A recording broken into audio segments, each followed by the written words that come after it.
नमस्कार, बड़ी खबर के साथ मैं हूं दीपक कुमार। मेरा देश बदल रहा है, आगे बढ़ रहा है। केंद्र की बीजेपी सरकार का ये दावा तो कर रही है, लेकिन इसी दावे की पोल बीजेपी सरकार वाली झारखंड प्रदेश में खुलती दिख रही है। झारखंड का मजदूर वर्ग आज भी 2 जून की रोटी के लिए दर दर भटक रहा है। झारखंड विधानसभा चुनाव के दौरान मजदूर वर्ग से निकले रघुवर दास ने मजदूर का साथ लेकर ही सत्ता का स्वाद चखा। अब शायद सीएम बनने के बाद वो मजदूरों को ही भूल गए हैं। यही वजह है कि अब झारखंड का मजदूर और युवा पलायन को मजबूर हो रहा है। बड़ी खबर में इसी पर बात करेंगे।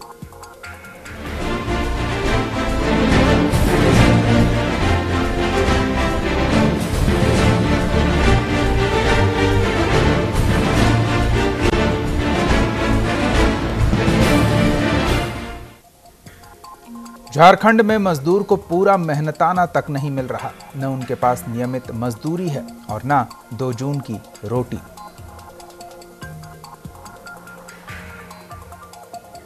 होने को तो ये महज एक तारीख है, लेकिन इसके साथ ही एक कहावत भी जुड़ी है, 2 जून की रोटी, जिसका सीधा सा मतलब है 2 वक्त की रोटी। लेकिन झारखंड का मजदूर आज भी इस 2 वक्त की रोटी के लिए भटक रहा है। जिसे कोई काम मिल जाता है वो 4 पैसे कमाकर अपने परिवार को पाल लेता है, बाकी काम की तलाश में निराश घर लौट जाता है। जिन्हें मजदूरी मिलती भी है वो भी कहां पूरी तरह अपने परिवार का भरण पोषण कर पाते हैं। वही टाइम घींच के चलता था, नहीं अच्छा टाइम घींच के चला लेते किसी तरह। बच्चों की पढ़ाई लिखाई की बात करें? हाँ, लिखाई पढ़ाई कराते हैं, थोड़ा बहुत हो जाता, सरकारी स्कूल में पढ़ता है। मुश्किल होता है। हाँ, मुश्किल तो होना है, इतना कम पैसा में क्या चलने वाला। जून की रोटी के लिए तो मजदूर पिछले दिन से ही लगातार संघर्ष कर रहे हैं, लेकिन हाल के दिनों में जब से ये नरेंद्र मोदी की सरकार गद्दी में बैठी है, तब 2 जून की रोटी कमाना उनके लिए बहुत ही कठिन हो गया है। स्थानीय लोग और समाज सेवकों की माने तो आज राज्य के जो हालात हैं, इसमें सभी तरह के मजदूर परेशान हैं। हालात सभी के गंभीर हैं।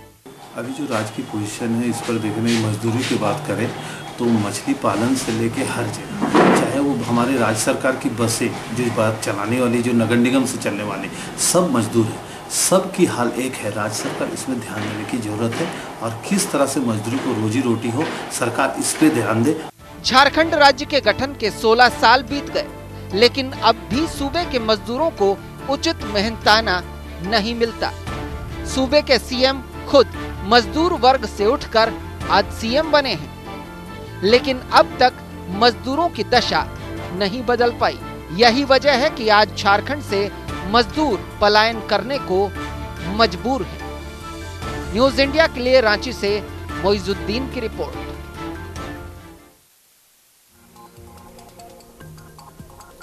हमारे संवाददाता मोइजुद्दीन हमारे साथ फोन लाइन पे जुड़े हुए हैं। मोइजुद्दीन, हर स्तर पर व्यक्ति अपनी हैसियत के हिसाब से काम करता है, कमाता है, खाता है, लेकिन बात 2 जून की रोटी की हो तो वो झारखंड में किस किस वर्ग को आसानी से मिला और कौन सा वर्ग 2 जून की रोटी को भी तरस रहा है? बिल्कुल दीपक, जिस तरह से अभी 2 जून यानी 2 वक्त की रोटी, और इसी 2 वक्त की रोटी कमाने के लिए मजदूर दिन रात एक करते हैं, अपना खून पसीना एक करते हैं और दिन रात कड़ी धूप हो या बरसात हो जलते हैं।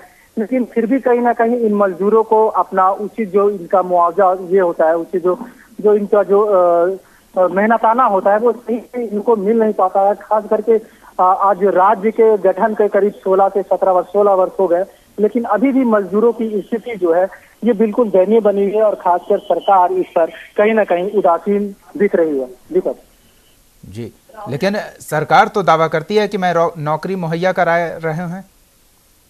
तो सरकार के दावे तो दावे हैं और दावे तो बड़े बड़े योजनाओं का भी सरकार बात करते हैं और विभागीय अधिकारी भी इस बात को करते हैं, लेकिन कहीं ना कहीं अभी आप राजभवन के समक्ष देख लीजिए, चाहे वो मनरेगा कर्मी हो, बिजली कर्मी हो, या फिर जितने भी मजदूर हैं जो दैनिक वेतन में भी काम करते हैं, वो भी परेशान है। खास करके यदि हम बात करें रांची में या पूरे झारखंड की बात करें, तो झारखंड में इतने हमारे पास जो कल कारखाने हैं, इसके बावजूद यहाँ के मजदूर जो है वो परेशान हाल है। अभी आप एचईसी की बात ही ले लीजिए। एचईसी जो इसरो एशिया की जो सबसे बड़ी कंपनी है, ये भारतीय अंतरिक्ष अनुसंधान ये है, तो इसके बावजूद यहाँ के लोग, यहाँ जो मजदूरी करते हैं, ये लोग कहीं ना कहीं अपने आप को आहत महसूस करते हैं। और खास करके झारखंड में जो सार्वजनिक क्षेत्र है, जैसे सिंपेडीआई है, मेकॉन है, ऐसे ऐसे कई यहाँ पे उद्योग लगे हुए हैं जहाँ पे मजदूरों की कमी भी है, लोग भूखे मर रहे हैं फिर भी, इतने उद्योग होने के बाद भी। दीपक, हमारे साथ समाज सेवी सुशांतो मुखर्जी जी जुड़े हुए हैं। सुशांतो जी, स्वागत है आपका न्यूज इंडिया पर। सुशांतो जी, क्या आप तक हमारी आवाज पहुंच रही है? हाँ जी जी जी जी जी, स्वागत है सुशांतो जी। सुशांतो जी, हम ये जानने की कोशिश कर रहे हैं कि क्या झारखंड में 2 जून की रोटी सबको मिल रही है? हेलो जी सुशांतो जी, क्या झारखंड में सरकार 2 जून की रोटी सबको मुहैया करा रही है? एकदम आपकी आवाजें मेरे पर नहीं आ पा रही है अभी। जी, हम दोबारा संपर्क करने की कोशिश करते हैं आपसे। एक बार फिर मोइजुद्दीन के पास चलते हैं। मोइजुद्दीन, जिस तरह से दावे और वादे होते हैं, विपक्ष अलग आरोप लगाते रहते हैं सरकार पर, लेकिन तस्वीरें तो हकीकत बयां करती है कि जो पहले से किसी तरह से कमा खा रहे थे सरकारी तंत्र से जुड़कर, वो धरना प्रदर्शन को मजबूर हैं, अपनी आवाज राज्यपाल तक पहुंचाने की कोशिश कर रहे हैं। सरकार शायद सुन नहीं रही है उनकी। जिस तरह से कहा जाए, झारखंड ये एक प्रतिभाशाली युवाओं का राज्य है माना जाता है, लेकिन फिर भी यहाँ के लोग रोजगार की तलाश में भटकते हैं। और खासकर हम झारखंड की बात करें तो झारखंड एक औद्योगिक राज्य है और यहाँ लगभग करीब 3.23 करोड़ की आबादी भी जो बड़ा हिस्सा है, ये अपनी आजीविका के लिए प्रत्यक्ष या परोक्ष रूप से यहाँ के उद्योग पर निर्भर ही है। लेकिन उद्योग भी, कई ऐसे उद्योग भी है जो कि कई दिनों से यहाँ पे बंद पड़े हैं, जो कि सीधा कारण रहा है कि लोग कहीं ना कहीं बेरोजगार हुए हैं। और यही कारण है कि आज जो बेरोजगार लोग हैं, ये सरकार के खिलाफ कहीं ना कहीं आंदोलन करते दिख रहे हैं। दीपक, हमारे साथ कुछ मेहमान और जुड़ गए हैं, हम उनसे भी बातचीत करते हैं। हमारे साथ सुशांतो मुखर्जी जुड़ चुके हैं। सुशांतो जी, क्या आप तक आवाज पहुंच रही है? जी जी जी सुशांतो जी, हम ये जानने की कोशिश कर रहे हैं कि क्या रघुवर सरकार राज्य में प्रजा को 2 जून की रोटी मुहैया करा पा रही है? जी नहीं, यहाँ पर देखिए इंडस्ट्री की बहुत खराब हाल है। यहाँ की इंडस्ट्री नहीं चल पा रही है। यहाँ पर नए नए इंडस्ट्री खोलने के लिए जमीन अधिग्रहण की जा रही है, लेकिन पुराने जितने इंडस्ट्री हमारे यहाँ बंद है, वो उसके ऊपर कोई ध्यान नहीं दे रही है सरकार। अगर पुराने इंडस्ट्री खोल दे तो हमें लगता है ना झारखंड की ना जमीन जाएगी ना आपको कुछ जाएगी। और पुराने इंडस्ट्री खोलने से यहाँ पर आपके नौजवानों को जो नौकरी के लिए जो बाहर जाते हैं, यहाँ से दूसरे स्टेट जाते हैं, पंजाब चले जाते हैं, हरियाणा चले जाते हैं, दिल्ली चले जाते हैं, बंगाल चले जाते हैं, लेकिन यहाँ पर नहीं मिलते। लेकिन सरकार इस तरह काम नहीं करते। यहाँ पर अगर गिन लेता, उंगली से अगर गिन ली जाए, बड़े बड़े इंडस्ट्री फ्लॉप है। पूरे सिंदरी से लेके पूरे झारखंड में जितने भी इंडस्ट्रियां हैं सब बंद है, करीब करीब बंद की ओर है। ठीक है, लेकिन सरकार इसे काम नहीं कर रही है।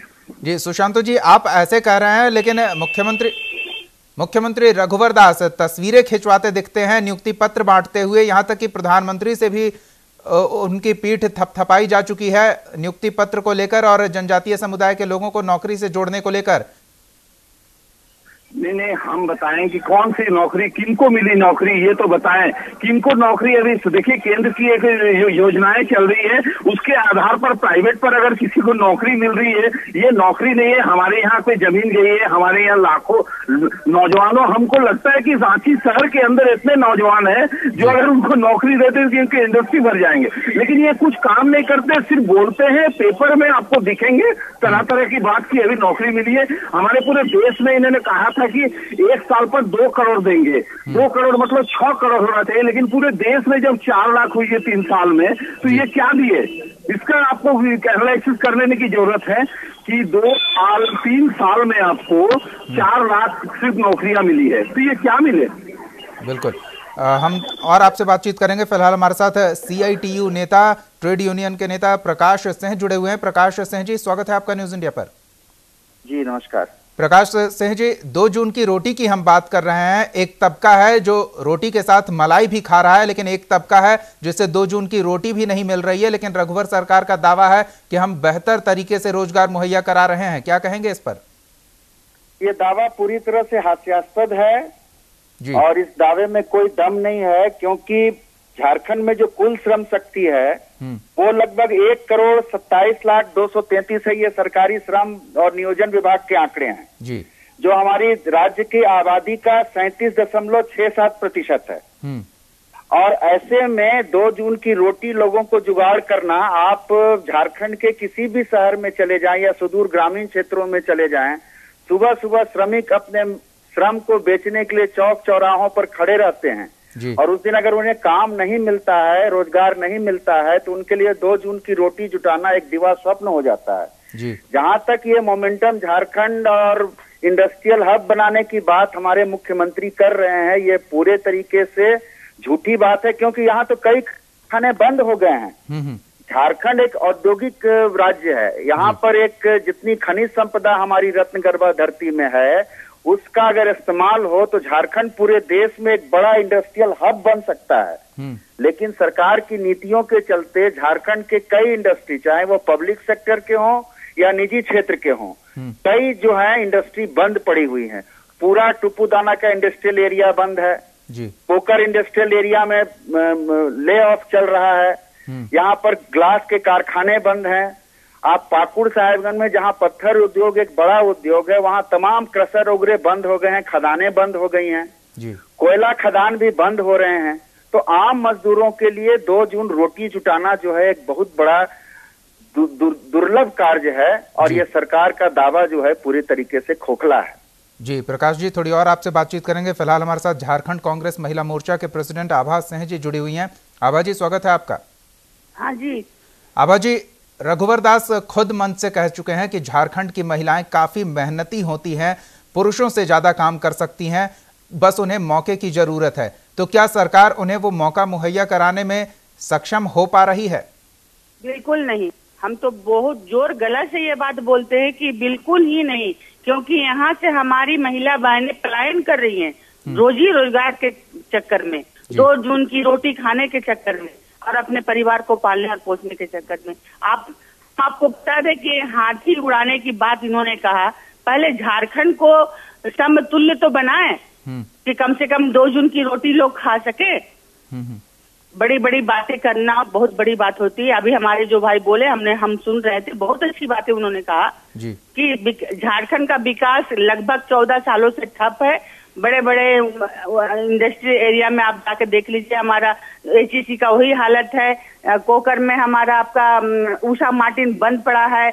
हमारा एशिया का जो सबसे बड़ा ग्लास फैक्ट्री था पतरातु बुरकुंडा में, वो बंद पड़ा है। तो मजदूर कहाँ जाएंगे, क्या खाएंगे? 2 जून की रोटी चेक करने के लिए पढ़े लिखे लोगों को मैंने देखा है रिक्शा चलाते, क्या करेंगे? यहाँ की हालत इतनी बदस्तर है कि मैं आपको बता नहीं सकती हूँ। पता नहीं हमारे मुख्यमंत्री क्या चाहते हैं। अपने अपने जेबों को भरने के अलावा इनके पास कोई काम नहीं है। बोलना और योजनाओं को धरातल पर लाना बहुत बड़ी बात होती है, लेकिन इनकी मंशा साफ नहीं है। जी सुशांत जी, बड़ा तबका है जो असंगठित है झारखंड में, और जिस पर झारखंड की तमाम जो इंडस्ट्रीज की बात होती है, अधिकतर आप लोग बता रहे हैं कि बंद हो चुकी है, लेकिन जो बची खुची हैं वो भी इन असंगठित वर्ग के मजदूरों की बदौलत ही चलती है। उसका ख्याल नहीं रखा जा रहा है, लेकिन दावा बड़े बड़ा किया जा रहा है।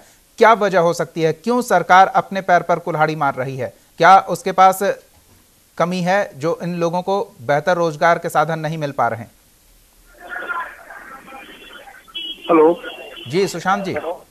हाँ बोल रहे देखिए, ऐसी बात है, हमारे झारखंड की जो परिस्थितियां ये बाहर से लोगों ने नहीं समझ पा रही है और सिर्फ यहाँ ऐड के माध्यम से ये दिखाए जाते हैं कि इतनी को नौकरी मिल रही है। हम बता दें कि पूरे झारखंड में इंडस्ट्री अगर अंगुली से गिना जाए तो अगर गिन के वो खत्म नहीं होंगे। जितने छोटे बड़े इंडस्ट्री सब बंद हो गए। अगर इस तरह की बात रहते तो हमारे देखिए कोयला मजदूर जो है, कोयला जो असंगठित मजदूर के लोग और ऐसे भी जो कोयला के मजदूरी कर रहे हैं, हर दिन आप सुनेंगे कि यहाँ एक्सीडेंट हो गए, तो वो अपने प्राइवेट काम के लिए अंदर जाते हैं, ठीक है, और वो एक्सीडेंट होकर दब जाते हैं, वो क्यों करते हैं? वो काम तो कर सकते हैं। लेकिन और एक चीज आपको बता दें कि यहाँ पर मनरेगा के आंदोलन में हमारे यहाँ पर जो सबसे न्यूनतम मजदूरी 220 रुपया देने की बात चल रही थी, उस पर भी सरकार ने कोई नहीं राग दिया। उन्होंने 167 रुपया को केंद्र सरकार ने 1 रुपया बढ़ाकर 68 रुपया कर दिया।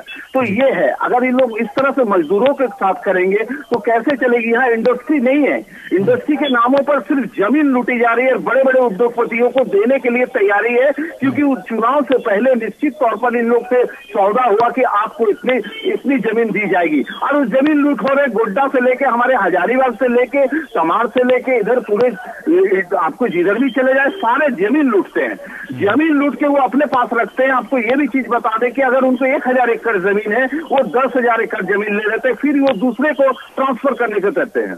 तो इस तरह से अगर चलाएंगे तो कैसे चलेंगे? इलेक्ट्रो स्टील से लेकर अभी भी जो इंडस्ट्री खुले हुए हैं जिसके 25% भी नहीं चल रहे, वहां कहां से मजदूर लेंगे?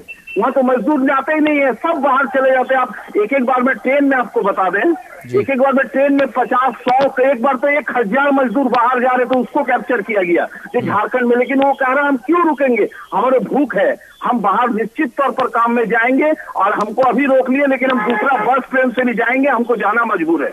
आपको बता दें प्रकाश जी, सरकार कह रही है कि हम आय के वैकल्पिक साधन तैयार कर रहे हैं, केवल नौकरी करना ही आय का एक साधन नहीं रह जाएगा, हम स्किल्ड कर रहे हैं मैन पावर को और फिर उन्हें स्वरोजगार के साधन मुहैया करा रहे हैं। इसके बावजूद हालात नहीं बदल रहे हैं, क्या वजह लगती है? ये है कि अभी दावा किया जा रहा है झारखंड के श्रम नियोजन और प्रशिक्षण विभाग के द्वारा जी कि वो श्रम कानूनों को लागू करने में और स्किल्ड करने में वो पूरे देश में अग्रणी राज्य हो गया है। राज्य के श्रम मंत्री राज्य परिवार के फोटो और मुख्यमंत्री जी के फोटो के साथ जो है सारे बैनर लगे पूरे राज्य में पिछले दिनों। लेकिन आप ये बात जान लें कि झारखंड अपने यहाँ उपलब्ध मानव संसाधन, श्रम शक्ति और प्राकृतिक खनिज संपदा से परिपूर्ण होने के कारण ये देश का सबसे बड़ा औद्योगिक हब बन सकता है। लेकिन केंद्र और राज्य सरकार की नीतियों के चलते यहाँ स्थिति ये हो गई है कि पुराने उद्योग बंद हो रहे हैं, राज्य की जनता की हालत बदतर हो गई है, और ये हमारा धनी राज्य जो है आज धनी राज्य गरीब जनता का प्रतीक बन गया है। और इसके पीछे जो कारण है वो है कि केंद्र और राज्य सरकार की नौ उदारवादी आर्थिक नीतियों से पैदा हुआ भ्रष्ट नेता, नौकरशाह, माफिया, कारपोरेट का गठजोड़ जो है वो झारखंड में एक संस्थागत रूप ले लिया है। और यहाँ की सरकारों का तो हाल ये है कि विकास कार्यों के साथ अपने वित्तीय घाटे को पूरा करने के लिए वो कर्ज लेते हैं। झारखंड में खनिज संपदा का अकूत भंडार है। देश के कुल भंडार झारखंड में खनिज संपदा जो है 40% है। यहाँ 47% अभ्रक, 32% कोयला, 25% तांबा, 33% ग्रेफाइट, 33% लौह अयस्क, पायराइट, तमाम खनिज संपदा हमारी रत्नगर्भा धरती में मौजूद है। यहाँ तक सेल्फ एम्प्लॉयमेंट का सवाल है, ये स्किल्ड कुछ लोगों को किए हैं, कुछ सैकड़ों लोग कुछ स्किल किए गए, लेकिन उनके लिए जॉब ओरिएंटेशन कहाँ है? आप किसी को मोटर मैकेनिक का ट्रेनिंग दे दें, रेफ्रिजरेटर बनाने की ट्रेनिंग दे दें, लेकिन उन्हें बैंक से अगर ऋण सुविधा नहीं दिलाएंगे तो वो सेल्फ जो एम्प्लॉयमेंट का मकसद पूरा नहीं होगा। और रघुवर दास जी केवल हवाबाजी कर रहे हैं और उनके श्रम मंत्री और स्किल्ड के मंत्री जो हैं वो भी हवाबाजी कर रहे हैं। और प्रकाश जी, आपने जिक्र किया भ्रष्ट गठजोड़ का, लेकिन बीजेपी नित्य जितनी भी सरकारें हैं वो दावा करती है कि हमने इस भ्रष्ट या भ्रष्टाचार शब्द को ही दफन कर दिया है, ये सबसे बड़ी उपलब्धि है, और वो गिनाते नहीं थकते। नहीं तो उन्होंने तो कोई उदाहरण भी नहीं दिया। इसके पहले भी जो सरकारें रही हैं, ये बीजेपी के सरकार के पहले भी जो सरकारें रही हैं वो भी इसी उदारवादी और कारपोरेट संरक्षण देने की नीतियों पे चलते रही हैं। इसलिए इस राज्य का 17 साल में बंटाधार हो गया। आपको याद होगा कि जब बाबूलाल मरांडी प्रथम मुख्यमंत्री हुए भाजपा के, उस समय यहाँ का बजट जो था सरप्लस था। बाद में इसी गठबंधन, ये जो नेक्सस था भ्रष्ट नेताओं, माफिया, भूमि चोरों का गठबंधन, इन लोगों ने ऐसा खेल खेला कि अब घाटे का बजट होने लगा। तो झारखंड का नाम तो पूरे देश में लूटखंड के रूप में प्रचलित हो गया है। कैसे वो दावा कर सकते हैं मुख्यमंत्री रघुवर दास जी कि हमने भ्रष्टाचार को खत्म कर दिया है? जी, आभा सिंह जी, महिला मोर्चा से आप जुड़ी हुई हैं, तो महिलाओं से सरोकार लगातार बना रहता होगा और महिलाओं के लिए अलग से योजनाएं चलाई जाती हैं ताकि वो रोजगार से जुड़े या स्वरोजगार के साधन उन्हें मुहैया हो सकें। क्या परिस्थितियां ऐसी दिखती है कि इन योजनाओं को धरातल पर लागू हुआ देख सकती हैं आप? किसी तरह की कोई भी योजना जो अभी इन्होंने अपना नाम देकर के चला रहा है, लेकिन इसमें कहीं भी कोई सच्चाई नहीं है। और हर जगह हमारी महिला बहनें आके हमें बताती हैं कि दीदी हमें वहाँ पर घोटाला महसूस होता है, हमें वहाँ पर से कोई योजनाओं का लाभ नहीं मिलता है। आप देख लीजिए कि राशन कार्ड मुहैया इनको नहीं है, जो बीपीएल कार्ड है उनको मुहैया नहीं है। तो ये जो कि आम जरूरी की चीज है जो इनको मुहैया नहीं है, तो फिर योजनाओं की बात ये क्या करते हैं? कोई भी योजना धरातल पर सही सलामत नहीं चल रहा है आज के दिन में। जी, आभा सिंह जी, क्या सलाह देना चाहेंगी ताकि परिस्थितियां बदले और लोगों को रोजगार मिले? मेरा तो मुख्यमंत्री जी से हाथ जोड़ के मैं निवेदन करना चाहती हूँ कि महिलाओं पर खास करके और यहाँ के युवाओं पर खास करके ध्यान देने की आवश्यकता है, क्योंकि महिलाओं का जो हर दिन पलायन हो रहा है, बहुत ही इसका गलत संदेश जा रहा है पूरे देश में। और खास करके झारखंड से जो हर दिन महिलाएं चली जा रही हैं बाहर, या तो शोषण हो रहा उनका, या तो फिर उनका मर्डर हो जाता है, वो अपने घर भी वापस नहीं आ पाती। बच्चों का 2 जून का रोटी कमाने के कारण वो बाहर जाती हैं और वहाँ भी उनका बदस्तूर शोषण होता रहता है। तो मैं मुख्यमंत्री जी से यही कहना चाहूंगी कि आप किसी भी हालत में हमारी महिला बहनों का उद्धार करें, न कि उनको धरती में घुसाने का या धरती में डुबाने का या उनका शोषण करवाने का अपने ऊपर माथे पर लाछन लगवाएं। जी प्रकाश जी, एक मजदूर का दर्द दूसरा मजदूर ही समझ सकता है कि क्या परिस्थितियां होती है और किस तरह से 2 जून की रोटी का वो जुगाड़ करता है। मुख्यमंत्री रघुवर दास भी कहते हैं कि कभी मजदूर थे और अब जब सरकार बन चुकी है उनके नेतृत्व में तो मजदूरों के लिए ही काम होंगे, गरीब गुरबों की सरकार का दावा करते हैं। लेकिन क्या गलत हो रहा है और उसमें क्या सुधार की सलाह देना चाहेंगे आप? देखिए, अगर रघुवर दास जी में श्रमिकों के प्रति प्रेम है, वो अपने को श्रमिक नेता भी कहते हैं। मैं जमशेदपुर में श्रमिक नेता था। अगर उन्हें श्रमिकों के प्रति दर्द है तो आज राज्य में रियल एस्टेट निर्माण मजदूर सबसे उपेक्षित हैं। निर्माण मजदूरों का जो वेलफेयर बोर्ड है उसमें अरबों रुपए जमा हो चुके हैं। नियम यह है कि जो भी राज्य में निर्माण होगा उसका 1% शेष जो है वो मजदूरों के कल्याण बोर्ड में जमा होगा। लेकिन राज्य के श्रम मंत्री, श्रमायुक्त, श्रम विभाग, मुख्यमंत्री सहित क्या इसकी समीक्षा करेंगे कि कितने निर्माण मजदूरों को वो 22 तरह की सुविधाएं दी गई?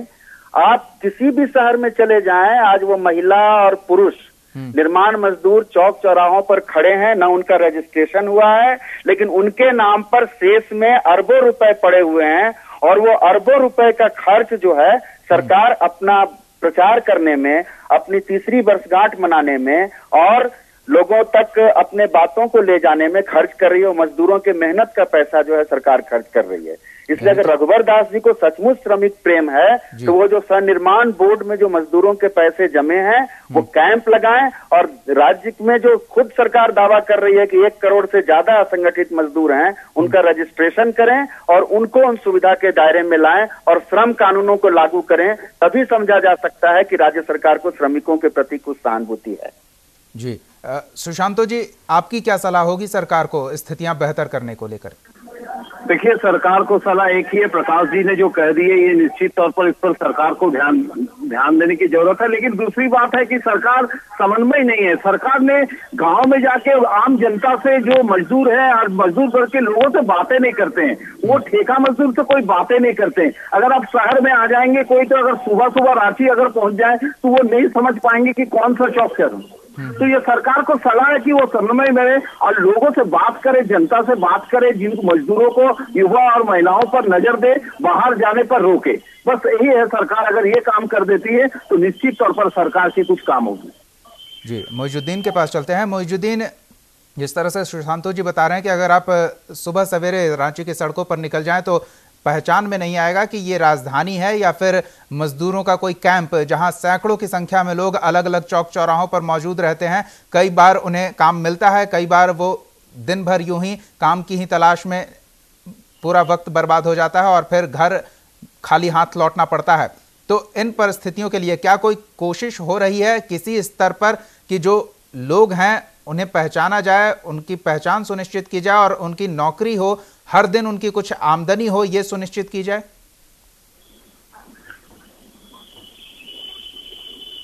जी मोइजुद्दीन। जी बिल्कुल दीपक, जिस तरह से सरकार अपनी योजनाओं के बारे में तो बोलती है और योजनाएं कहीं ना कहीं सरकार की काम भी करे, लेकिन जो सरकार के जो अधिकारी और आला अधिकारी जो उनके नेता मंत्री जो है वो कहीं ना कहीं ठेकेदारों के हाथों में कुछ न कुछ फायदा पहुंचाने के लिए अपने जो योजनाएं हैं इनको धरातल पर नहीं उतार पा रहे हैं। खासकर यदि शिक्षा की जैसे बात करें तो अगर भ्रष्टाचार की बात करें तो शिक्षा में यदि हमारे जैक में जो यहाँ पे झारखंड एकेडमिक काउंसिल में जो एग्जाम हुआ जिसमें मैट्रिक और इंटर की परीक्षा का परिणाम हुआ, इसमें भी भारी गड़बड़ी हुई। तो ये भी कहीं ना कहीं एक इशारा है कि कहाँ गड़बड़ी हो रही, जिसका कारण झारखंड के युवाओं को भी झेलना पड़ा। कई लोग जो है कि मौत के नींद में सो गए। और इसी तरह से अभी हम बात करें कि मजदूर की, तो राष्ट्रीय जेसीए स्टेडियम जो कि इंटरनेशनल स्टेडियम कहा जाता है, यहाँ भी कुछ दिनों पहले, साल भर पहले 3 मजदूरों की मौत हो गई थी काम के दौरान। अभी तक उन लोगों को भी इसका सही मुआवजा ना तो फिर उनके घर परिवार को कोई लाभ पहुंच पाया। तो सरकार की बातें जो है वो बड़ी बड़ी लंबे लक्ष्यदार भाषण है, योजनाओं की बात तो करते हैं, लेकिन धरातल पर जो योजनाएं हैं वो सही से उतर नहीं पाते हैं। यही कारण है कि आज राज्य के जितने भी युवा हैं या खास करके मजदूर हैं, ये अपने 2 वक्त की रोटी, 2 जून की रोटी कमाने में भी असमर्थ हो पाते हैं। बहुत बहुत धन्यवाद मोइजुद्दीन। प्रकाश सिंह जी, आभा सिंह जी और सुशांत मुखर्जी जी, आप सबका भी बहुत बहुत धन्यवाद न्यूज इंडिया के साथ जुड़ने के लिए, इस चर्चा में शामिल होने के लिए। भले ही लक्ष्यदार बातों से सरकार अपना मन बहला ले, लेकिन उसे हकीकत का सामना उस वक्त करना पड़ेगा जब चुनाव आएगा और लोग अपना फैसला सुनाएंगे। इसलिए बेहतर हो कि सरकार अपने फैसलों की समीक्षा करे और देखे कि वो फैसले कितने सही हैं और उनसे कितने लोग लाभान्वित हो रहे हैं। फिलहाल बड़ी खबर में इतना ही। आप देखते रहिए न्यूज इंडिया।